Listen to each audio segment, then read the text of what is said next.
I think the way that we can turn that around on them and use it against them, or not against them, but in our favor is, For ourselves, right? is to remember that our indigenous communities and our communities of color it's already embedded in us to participate in the community anyway. Embedded? Hmm? Embedded? Yeah. Yeah. Embedded? No, did I say embedded? Sorry. Call When out. we say we're awesome, when we say we're full blood, that means we're just embedded. No, I didn't say embedded. Did I say embedded? Did I say that? I'll edit that out. No. Okay, let me say it over again. Embedded. She's funny. hungry. That's funny. Okay. So I guess a way that we can any and all expressed, shared, or implied suggestions, opinions, actions, jokes, discussions, or points of view shared on the Indigenous 21 podcast are our own, hosts and guests alike, and strictly for entertainment purposes only. They do not represent opinions or beliefs on any background groups we might identify with, such as family, village, clan, tribe, gender, age, ethnicity, race, religion, socioeconomic status, sexual orientation, education, or career professions. Content shared on the Indigenous 21 podcast can and may be emotional or thought-provoking, and as such, may contain controversial subject matter. While it is not our intent to create environments that will cause harm to our audience, we advise that you feel free to stop listening at any time, as these controversial subjects will continue for any given length of time. We believe in making the Indigenous 21 podcast to be a safe space for open, honest dialogue and/or discussions about any given subject as they arise from our hosts, guests, and audience commentary. Discussions, information, opinions, or suggestions shared on the Indigenous 21 podcast should not be acted, attempted, or relied upon as professional guidance or advice.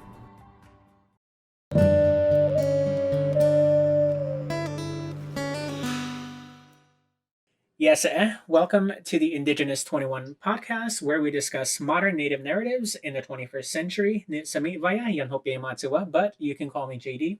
And I'm his sister, Nikki Vincian Matiwa, but you can call me Didi. And today we have a very, very special guest. She is currently running for a Pima County Office of Service, and she comes from the Tohono O'odham Nation. Her name is Gabriella Cázares-Kelly. And we'll go ahead and have her introduce herself. Skuktash, Anyan Yapchugi, Gabriella Cázares-Kelly, Bisimo Ochkup Amjad. Good day, my name is Gabriella Cázares-Kelly. I'm from the communities of Bisimo and Cook, which are located on the Tohono O'odham Nation, right here in beautiful Pima County. And I'm running for Pima County Recorder. I am the Democratic nominee. So from what we understand is that you are the first Indigenous person to actually make it through the primaries for Pima County. Right. I do often, of course, like we all know, Indigenous, that is kind of like what my signage says a lot. I do want to acknowledge that, Latinx women are also Indigenous women. Correct. And so I often will say I'm the first Native American, card-carrying tribal member, but I am the first to win an election in the primary here in Pima County, Right. And I'll be the first Native American to ever hold an office here in Pima County, which is crazy. Wow. The cool thing is I won't be the first statewide. So statewide, I will be the third person to hold a county seat. The other two are natives. The other two natives are from up north. Right. But in Native counties, I think that's predominantly Native counties, like. Yeah. And I think it's really fun though, because the other two county office holders, they're also recorders. Okay. So I don't know what it is about the recorder's office. I guess that somehow we gotten around to taking polls and some sort of census. Yeah. It's just like, yeah, like you're gonna run for something while you're native. No, we've got an opening in the county. It's a recorder position. I don't know. But a recorder position, it's a recorder is an office that oversees voter registration, early voting, and document recording. And a lot of people ask me about document recording, like, what is that? Like, you take notes? No, document recording is for documentation that you need to last the test of time, like maybe the deed to your house that you're going to need in 100 years, or adoption records, or military service, things that you want, like in case of a fire, to be able to always exist somewhere to show proof. That's what a recorder. Estates and things like that. Okay. Yep. But I'm most interested in the office, and I got started simply because I'm really interested in voter registration and early voting. Okay. So that was going to be my question of your inspiration to run. Just how did, I know as far as, tribal offices and things like that, we run all the time. And I know you're someone who is very much community oriented, and you're very involved in all of the services that are held here, especially a lot of grassroots, movements and things like that we hold here in the Drukson area. And I'm not going to say the other land name because I want to honor, your people, and that this area is Drukson and it is Tohono O'odham land. So I'll be using that name. Also, just considering the fact, the history, especially within our own state, in it being one of the very last to actually allow natives to vote, and just that history within our own communities, there isn't that much of a huge voter turnout. So how has that inspired you to want to change that within your own community, within your own tribe? Yeah. So I've been really interested in voter registration to begin with for a really long time.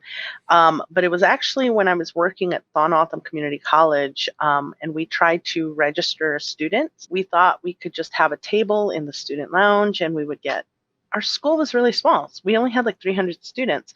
So we're like, oh, we'll just set up a table. We'll do it 2 afternoons. Yeah. And then we can get everybody. Right. Well, it ended up taking us like 2 weeks. More than that, it took us weeks and weeks. We were still registering people even after elections had passed, and there was so many questions, and people had there was just so many concerns.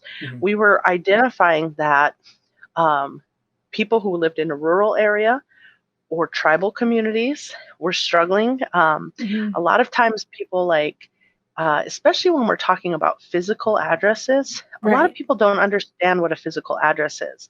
Right. At TOCC, the physical address there was Highway 86, milepost 125.5. That's kind of an easy one, right? Because it's right off of the highway. It's right off of the highway. But for somebody like me, the home where I grew up on, that is on Highway 86. You head south on Indian Route 21. You drive into the community. You turn right at the red fence. You go down the dirt road. You take the Y, and it's to the left of the big tree. That's my address. Yeah. How? Exactly. Yeah.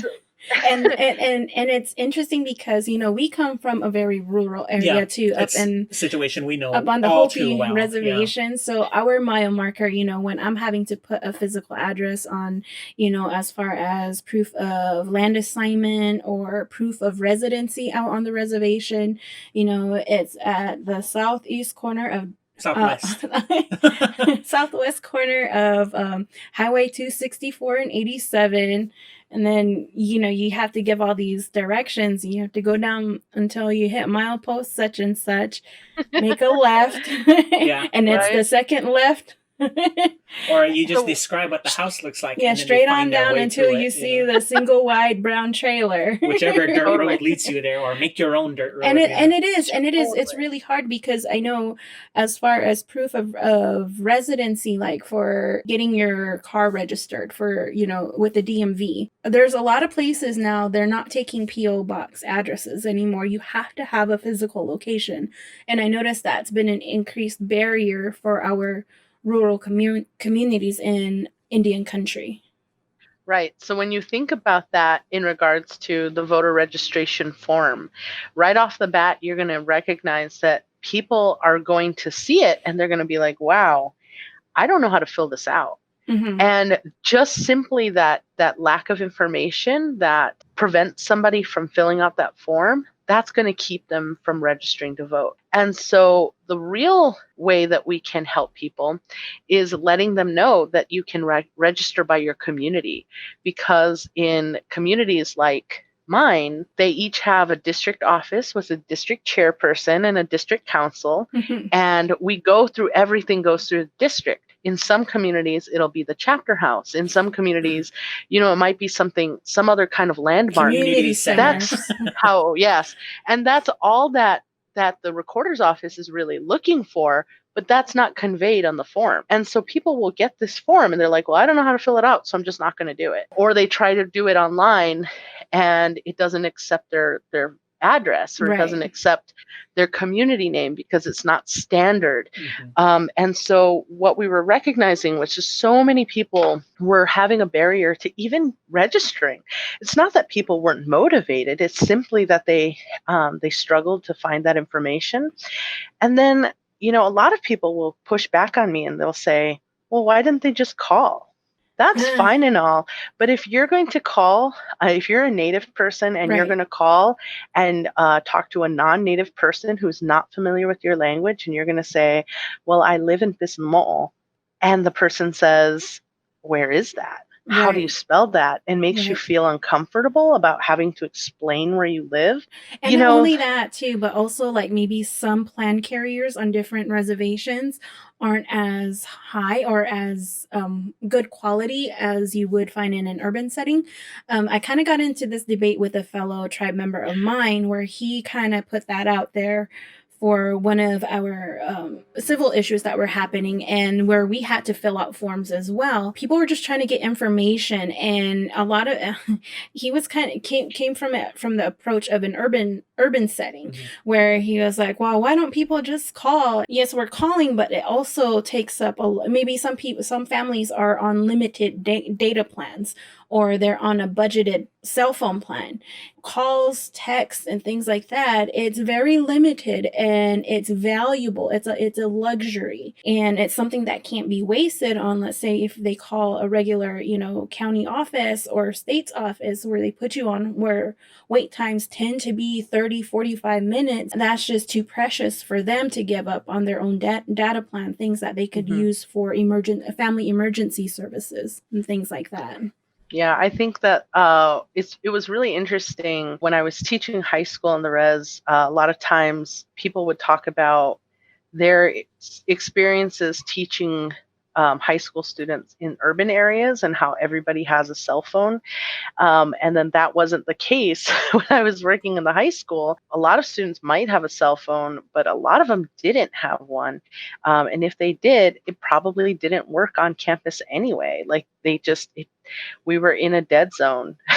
And so they couldn't utilize those phone numbers. And it doesn't seem like that big of a deal, but when you're applying for federal free application for federal student aid, the FAFSA, and things like that, where they're asking and they're thinking that everybody has a cell phone, like to verify your accounts and stuff like that. Yeah, that would come up. But so what was happening with me is we started finding all of these barriers to registering people to vote. And then we were struggling to even find the forms in our communities. We're like, well, where can somebody go to get registered to vote? And all of these little things that we were finding, it didn't make sense for our community. The Tohono O'odham Nation's the size of Connecticut. Most people don't know it's there. Right. But there's one post office. At one point, the post office didn't have voter registration forms.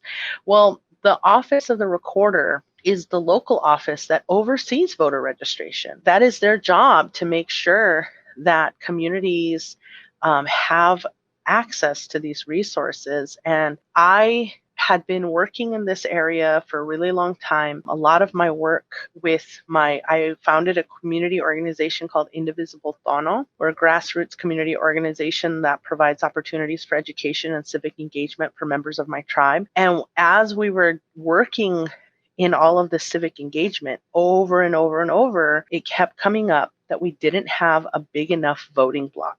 We didn't have enough people that were registered voters who were showing up for politicians to be scared of us. So they weren't necessarily going to do what we want, because if they do something bad, right? Well, if they do something bad against Natives, even if we don't vote for them, because it's not going to hurt them politically. It's not gonna scare them in any way, or we can't say, well, if you don't do this, we're not going to vote for you. And that's what happens in the urban areas. You know, John McCain, one of his famous things, that the last things that he did was he voted no against eliminating Obamacare. And it was like this amazing thing that he did, but it was because people, his constituents, people who voted him in, were constantly calling his office. They were showing up. They were angry.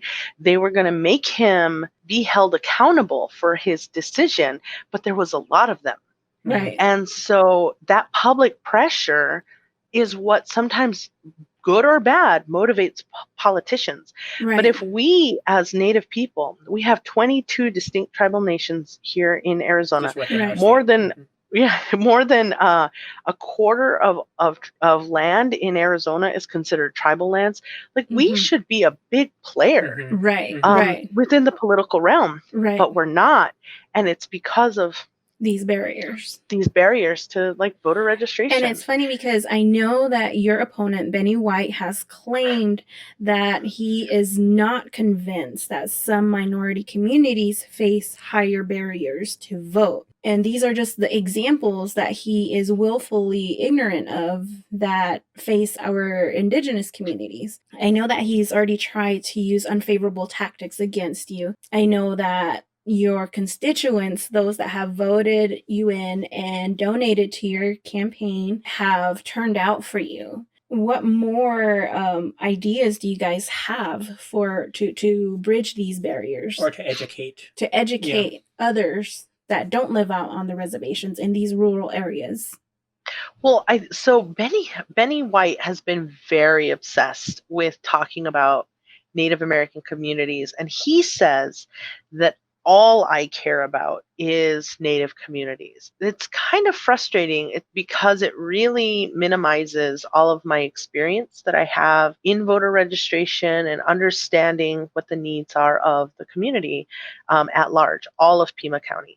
So when I go out and I talk to people, I talk about cool things like instituting a text ballot confirmation system, so that when your ballot gets mailed out, you get a text message. When you mail it back and we get it, you would get a text message, and when we count it, you would get a text message, which is like Amazon or DoorDash notifications. Yeah, I mean, like why you get it when you get your food? Why not for your vote? Yeah, if we can track your food, that's a really good point. If we can track your McDonald's, your Big Macs, and let you know when it's at your doorstep. But it makes people feel so secure about it. And then, if they get the text message and then nothing ever comes in the mail, then it provides that accountability for the person. Like, hey, something's wrong here. This didn't come back. What can I do, and how can I still engage? And so those are things that help everybody. I talk about ballot drop boxes where it doesn't matter what time of day, you can just go and drop off your ballot at midnight, at 2 a.m. Working people would really benefit from this. People in tribal communities, rural communities, everybody would benefit from this. When you address the needs of the most marginalized people in your community, it helps everybody. I talk about accessibility a lot. And the way that I think it's really helpful to understand accessibility, let's say that we have an early voting site that has a gravel parking lot. Well, for somebody who is using a wheelchair or crutches, or has some type of mobility issues, and they are going through the gravel, they might be able to do it, and that's fine. But what if it's raining? Then it's even more elevated and more pronounced. But let's say we pave that. who does that benefit? Does it only benefit the people who need those accommodations, or does it mean that you don't have to get your shoes muddy when you're going through? Right. It benefits everybody, and it Right. makes it safer for everybody. And so Benny White, he keeps talking about all of these issues about Native Americans. He's always bringing up, and he says that I only care about my own community, which is not true, because all of Shtukshan is my Is community. your All of community. Pima is my community. So I guess in a way he's right, but not really. But Historically you know, speaking, he's right. but I think that's kind of, and nobody's buying it, which I love. I really Mhm. love how all of our supporters have maintained and understand, like, the things that he's talking about are white supremacy, and they're classist, It's and outdated. it is. It's It's very outdated. outdated, out of touch. Mhm. Well, speaking personally Yeah. as a disabled voter, I have been voting ever since I was 18, but Mhm. because of me living in the urban area since I was, 15, I think had I been grown up on the reservation, I would not be an active voter if I wasn't living in Tucson, if I was still at home on Hopi. Due to my visual impairment, one, I do not drive. So at the time when I first started, becoming a voter, when I voted for Obama in his second term, it was public transportation that I utilized. Mm-hmm. It was, and this was before I was really well educated into knowing about early ballot voting and just receiving it in the mail, which is something that I have done now for the past 4 years. All of these things, I do have address that people can find living in this urban area. But again, I say if I was back out home on the res, I don't think I would be an active participant within any voting. And we toss around phrases, like supremacy, but really what it is privilege. And if you're coming from a place of privilege and you do not know certain circumstances from hurdles that certain communities have to go through, whether if you're disabled, whether if you live in a rural area, education in terms of knowing how certain requirements, certain what would you call it, like check marks and ticks and stuff like that, Mm-hmm. certain verification methods Criterias. to ensure like you are who you say you are. Those are actually hurdles to people who do not have privilege and who do not have access to certain things made available to them, which then is a great statement for disenfranchisement. And I also think too, wanting to add on to that, as far as your about Benny White, because I did take a look at his campaign page, as far at least on Facebook. It is very outdated, very out of touch, and then the fact that he keeps using your Native American identity to completely isolate you and pigeonhole you into that your interest is for only one area of community, when in fact you just happen to be a Pima County candidate who happens to be part of the Tohono O'odham nation. We're thinking about inclusivity when we're having minority groups run for these public offices. Whereas like the right wing tries to spin it off as like, oh, it's only playing to this one group, basically. I don't know. It's interesting hearing those comments. There's two things that I think about this often. Number one, it's that idea that white people are concerned that we will treat them the way they've treated Native Americans when we achieve power, which I've been so blessed to have so many allies, so many white allies, so many white supporters who understand this concept and who understand the need to move forward, and that I am talking about inclusion for everybody. Mm-hmm. Right. And I mean, and that means for the right too. That means for Republicans and Democrats and Green Party and Libertarians and Independents. I just want more people to have information, because information is power. And so I want them to feel empowered. The other thing about that is I ask people not to vote for me, not because I'm Native American. I ask them to vote for me because I'm qualified, I'm creative, excited about making voter registration and early voting as easy, fast, and accessible for everybody. Me being Native American is just the cherry on top. Right. Because then I have this perspective into this whole other community, and I think that is powerful, and it's important, and it gives me a different angle to just see the world from.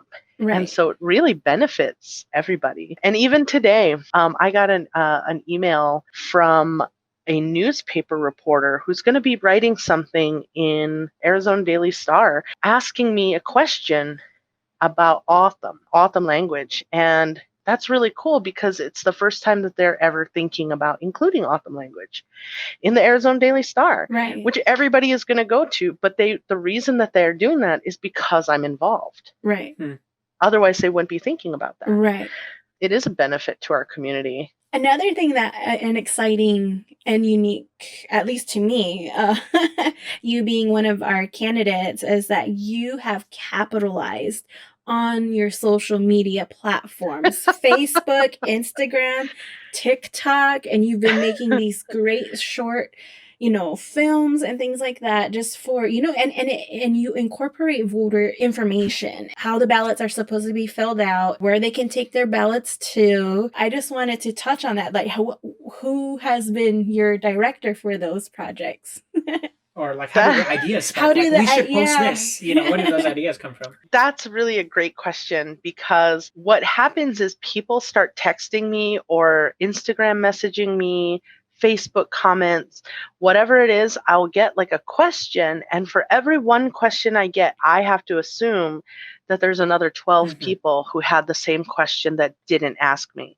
And so sometimes I'll put a rush on it if I get the question like 2 or 3 times, where sometimes you might see something that's just kind of like, well, it's a graphic that's not the best quality, but it's because like 3 people just asked me in a time frame of an hour. And I'm like, I'm just trying to get this information out. So a lot of times the questions or the posts that we come up with are actually because of questions that we get from social media. So I think I did a TikTok that had like 10 different things. The top of the ballot, it looks like there's a pencil for the mail-in ballot in Pima County. Well, you have to fill it out in black or blue ink. And so then people started asking, well, if I used a marker, is that okay? And, they start asking all of these different questions. What happens if I lost my envelope? What happens if I accidentally threw it away? Those are the kinds of questions that will make us create more content. And it's usually just based on what people are asking and how. Will you have one for the results?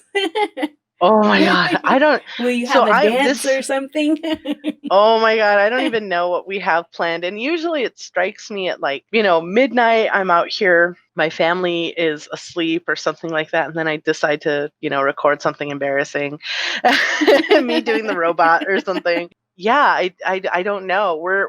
We've been trying to be smart about planning ahead and thinking about commonly asked questions. Like, we're preparing a graphic right now for what to take if you're voting on election day and your identification, because it's a little confusing. Like, you can't use a tribal ID as a primary source. You have to use that plus something else. But it could be like you can use your tribal ID and like your phone bill. As long as it has your address and your name on it, you can use things like that. And so the same address name on it. So yeah, exactly. And so that's kind of like that's my mom's bill. Those are the kinds of barriers, that we're running into people. Or you can bring your voter ID card. Yeah. Do you plan on still using the same strategy if you happen to win the office of recorder? I've been thinking about that because I just posted this really funny Jason Momoa meme and it got a lot of traction. That was my favorite. I know, it's so good. My friend, she shared it on her Instagram story and she's like, this is the kind of official information we will be getting from the future recorder. And I'm like, I wonder if that'll be, it's kind of funny. But I think Jason Momoa has seen. Yeah, well, it's catchy. It's targeting the younger people at the same time, so you're already kind of catching younger voters to right. And so it's meme culture, right? Meme culture, that's exactly what it's supposed to go viral, but we're using it for the greater good. Exactly. And keeping it entertaining. And it's hilarious. Speaking of the younger voters, have you personally seen more interest from younger voters and with your turnout, like interaction-wise? What has your demographics been looking like interaction-wise on social media for people who say they're going to vote, people who are supporting you, age-wise? Do you have any details on that? It's across the board. It's really, really across the board. And, for my primary win, I won 65% of the vote, which is huge. That is a That's a big landslide margin. win. Yeah. It is. And we saw a really good chunk of evidence that showed that we had a lot of first-time voters and infrequent voters. As far as the age breakdown, I don't know. I don't know that off the top of my head. And that'll be more something we look at after the general election, because you don't know until then. But for now, we've seen, because if you think about it in this way, for Facebook, you think about people on Facebook being anywhere from the ages of like 25 to 65. That's about the range. It's a really big range. But if you then go to Instagram, the age would probably be, I'd say maybe 18 to 30, 40 years old, maybe. Yeah. Right. If you go to Twitter, it's a different age group. Yeah. If you go to TikTok, it's a way different age group. But we're having all of this interaction on all of those different platforms, and we're providing different types of content and trying to be responsive to the different platforms, like the way that they consume information in those platforms. We're not putting up too many videos on Twitter, because people don't really watch as many videos on Twitter. Yeah, that's but more they do text, right? Yeah, it's like text threads, things like that. Conversations. So Speaking to it's all over only, the okay, so place. we're talking about digital media consumption Yeah. here. Due to COVID, I'm pretty sure, in-person interactions have been extremely limited this, election cycle. Right. So how have you connected with the elderly, the older generation who does not use social media, especially if they're on the res? We've done a lot of messaging. Number one, emails.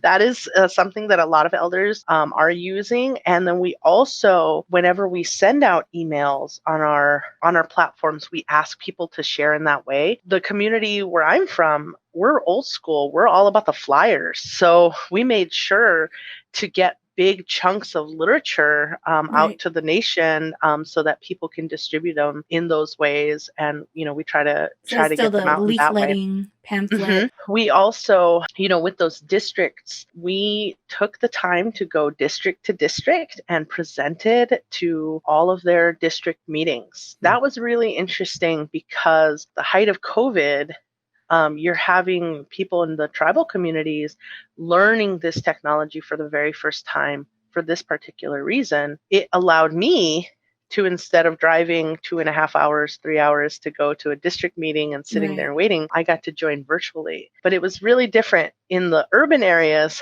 you see everybody on their camera. Everybody is there. They're using the chat, that kind of thing. But when I'm presenting on the nation, a lot of times it's just me. I'm the only screen you can see, and nobody's really using the chat. Or when they first started, I don't know if anything has changed, but it was making sure to do those presentations virtually, and to talk about these issues and to explain things on the ballot. One of the big things that I do throughout my campaign, just naturally, I guess, is what I call demystifying the process. And so I break down common questions in ways that I think it's easy for people to understand. And that's part of my social media strategy too. It's like, just give people little chunks. Like, you don't gotta, I'm not gonna read a 15-page manual. Then they're gonna step away. So then if you just give them this little interesting information and you present it in a funny way or a silly way, or, with nice graphics or something like that, then they have that one little bit. And then the next time they get another little bit and another little bit. And, before we know it, we have this really informed community where, people are talking about things they've never talked about before. And so that's part of the strategy. So as we're getting ready to wrap up this episode, what is one message that you have for younger Native voters, or, those within the Native community, or maybe even just outside of the community? Why is it so important to have your voice heard? Not just only in this election, of course, but, in future elections as well. There's two things I always talk about. One is, I live in Congressional District 2, which is now Ann Kirkpatrick, but back in the day, it used to be Gabby Giffords. Gabby Giffords was shot in the head, And when she could no longer serve, Congressman Ron Barber took her seat. And then he ran an election against Martha McSally, who is now running for Senate. He lost that race by 167 votes. Not thousands, not hundreds of thousands, 167 votes. That's it, which means that Martha McSally, took that seat. And if we start thinking about who in our lives we know who sat out that election, we start thinking maybe the lady at the front desk at my school, or my nephew, or my sister's boyfriend, or Right. things like that. And you start thinking, and you can start counting up, and everybody can do that.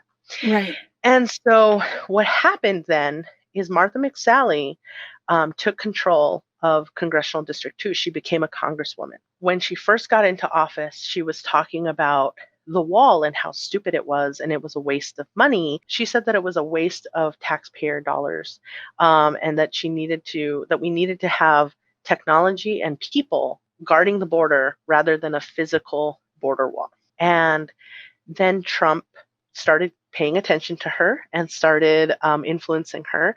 And now she went just a couple months ago to go sign the wall. Yeah. She went there I and saw literally that. wrote her autograph on the wall because she thinks it needs to happen. It's part of our security. And she changed her tune because of the influence of Trump, right? Right. Because she wanted to climb. Well, she ran in office. She ran for state senate, and she lost because she knew that people, by then she had been exposed, that nobody was going to vote for her. She had lost those 167 Right. votes. Right. People were going to definitely not vote for her. So she ran for state senate, and she lost. But she still got in because Doug Ducey appointed her as a senator to replace Senator John McCain. Yeah. And so she now has that title, and she's running again.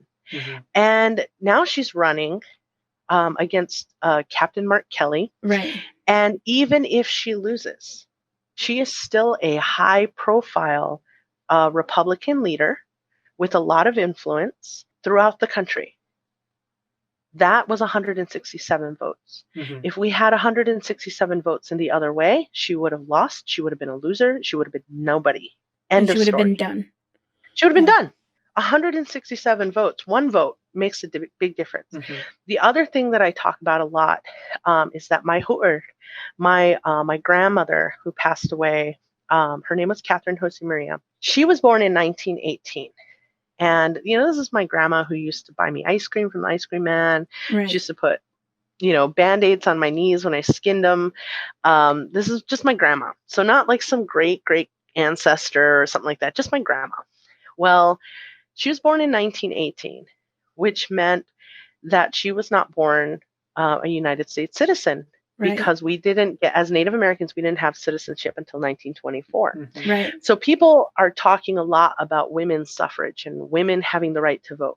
What that really means is white women having the right to vote. Right. Because we were not included in that.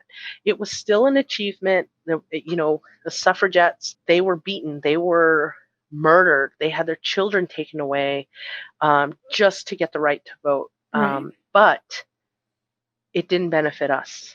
Didn't Right. benefit women of color or people of color. So in Arizona, it wasn't until 1948 when two World War veterans, two veterans who fought for our country overseas, combat veterans, came back from the war.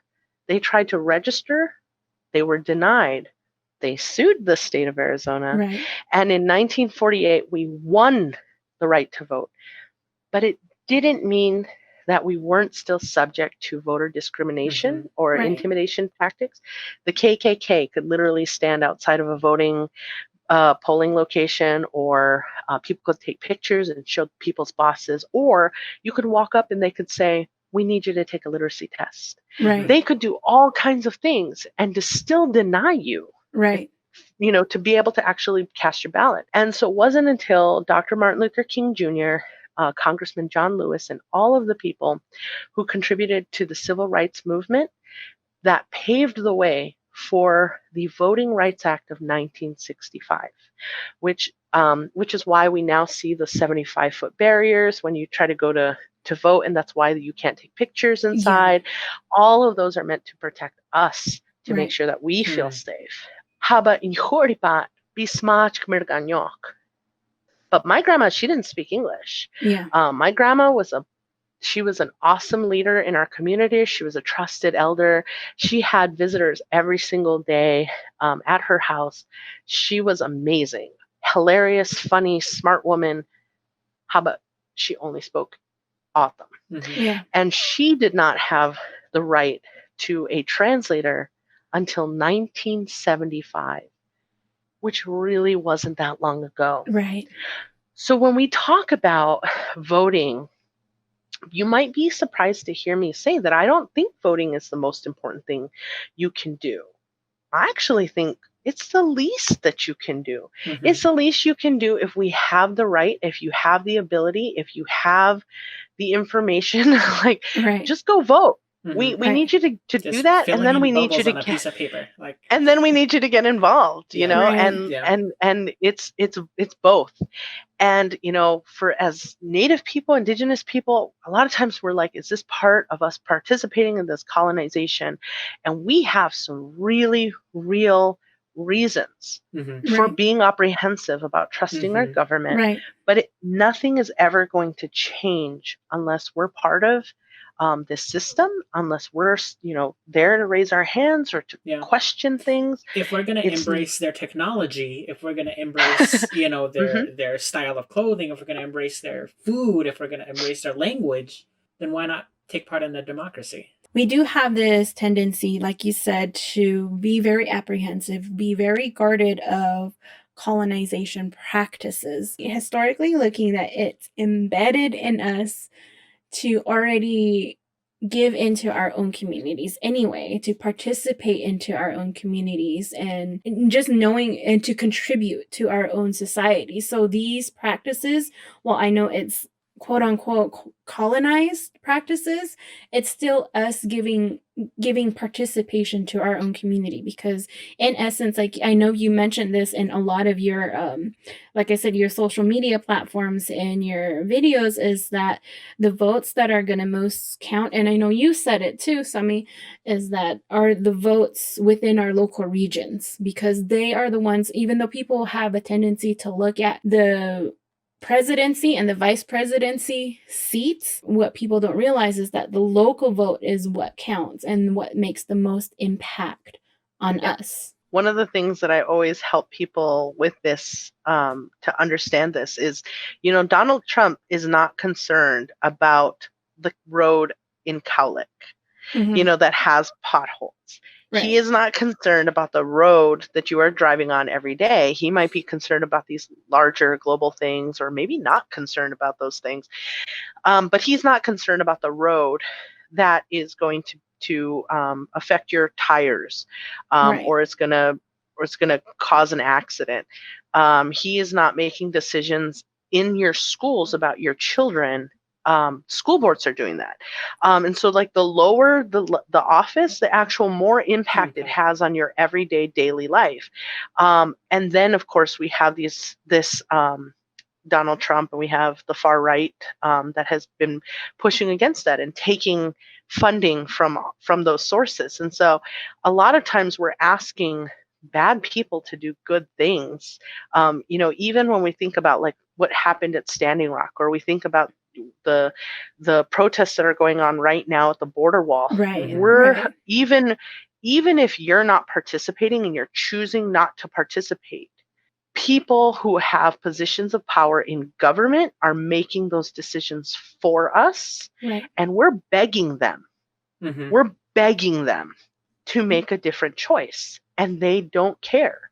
And so we're never going to make that change unless, number one, there's more of us who are voting and scaring them and making them concerned about those seats.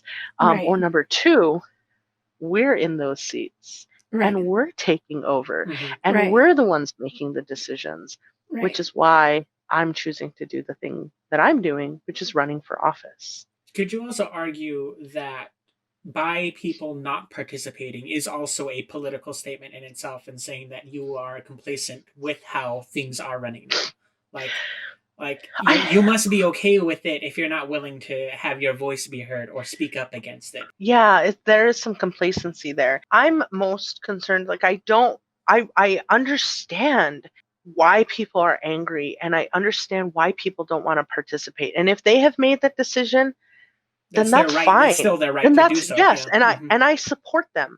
And I understand where they're coming from, especially if they're Native people. I definitely understand where they're coming from. Black people who are literally being killed by our government. I understand that Latinx people who are having their children taken away, or being targeted by the government. I definitely understand, and that's okay. Right. But what I'm not okay with is people who don't know, who are not informed, who don't know about these options. We're making the decision for them because we're not providing them with the information they need to be able to participate. Rather than argue with somebody about whether this is colonization or whether they're right or they're wrong for voting or choosing not to, that's not going to help anything. What is going to help is us reaching those voters who don't know how to cast their ballot, who don't know how to get registered, who are intimidated by the process. Right. We're fighting against this because we've only been voting Native people, like I said, freely since 1975. We're having to establish the culture of voting and making it an important part of our everyday life. One of the ways that I help illustrate this is with the mask thing. So right now we live in a culture of wearing masks. But in March, when all of this pandemic first started, we were hearing reports of, yes, you should do it. And at the same time, no, you shouldn't. It's not going to make a difference. And you would show up to some places and they would be, and then you would see other people and they wouldn't be. And so I think about the very first time that I wore a mask to go to the grocery store, because until then, I had only seen some people doing it, and I'm like, are they just being extra? I don't know. And I felt uncomfortable and I felt embarrassed. And I walked into the grocery store and I was very self-conscious that I was wearing this, and I was looking around at other people and looking to see, like, is everybody wearing masks, or am I being ridiculous? Am I that lady that everybody's just like laughing at? Like, oh my God, this lady is wearing a mask. I was really uncomfortable. But everything started leaning towards no, this is what everybody is doing. This is how we're keeping safe. And I felt better about shopping. And then the third time, and then the fourth time. And now I have a collection of masks. And now I have a really cool collection that have Native theme on it. Natives vote. I have some that are just artistic pieces. I'm looking at different designers, ooh, I like this mask. I like that mask. Right. I've been shopping on Etsy. Right? We have been changing, right? We have been changing the culture around mask wearing, and we have to do the very same thing about voting. Is voting only a white people thing? Yes. Right. Do only rich people vote? Right. What is going to happen if I show up and I don't know anything? Is there somebody to ask questions? Oh my God, it's so embarrassing. Everybody's going to be looking at me. Those are the kinds of things that we have to encourage other people to work past that. And it sounds really easy, but voting is very emotional. We vote with our heart sometimes, and fear is one of those things that we're having to think about. It is. And so we're having to change that. And you are doing that, or you're doing this work simply by inviting me and thinking that what I have to say about voting is important, and you sharing it with your bubble of people who maybe, didn't think voting was important. And maybe they're just going to watch because, they're into your back and forth and you making fun of her for saying inbreaded. And maybe that's why they normally watch, but then they hear something about voting and they're like, oh, yeah, that was pretty cool. Maybe I'll look too. But that's us. That's how we change this culture, by normalizing it and talking about it and advocating for it in those ways, and by modeling it, know. But I think this is part of it too. We have been changing the culture around voting, and now we're also going to be changing the culture around who runs for office. Right. There's like 17 natives who are running in the state of Arizona in this election. Nationwide, there's an increase in natives, Right. both Democratic and Republican, but we're seeing an increase in representation And our throughout the visibility. country. And our visibility is high. Deb Haaland, heck yeah. Right. And my auntie Deb, and my cousin, I call her my cousin Sharice Davids, being out there and in the forefront and, on television and in media and in non-native publications and native publications and all of those different spaces. It's just been really interesting and exciting to be a part of that. And for people to say the native vote is what's going to flip Arizona. Right. And to understand like all eyes are on us. And that's one thing I've been thinking about a lot recently is like, historically it's a red state, but if more of the native community actually turned out, like we said earlier, 22 tribes within this entire state, like we could potentially turn the state blue.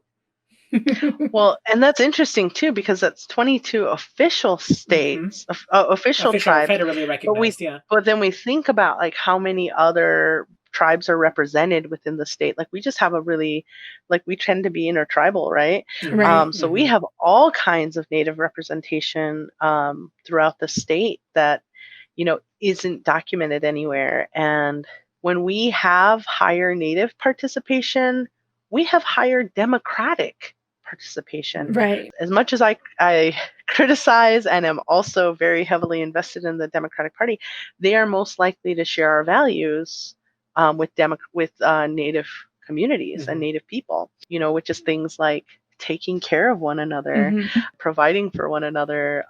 It's very this neighborly type of value system that the Democrats have.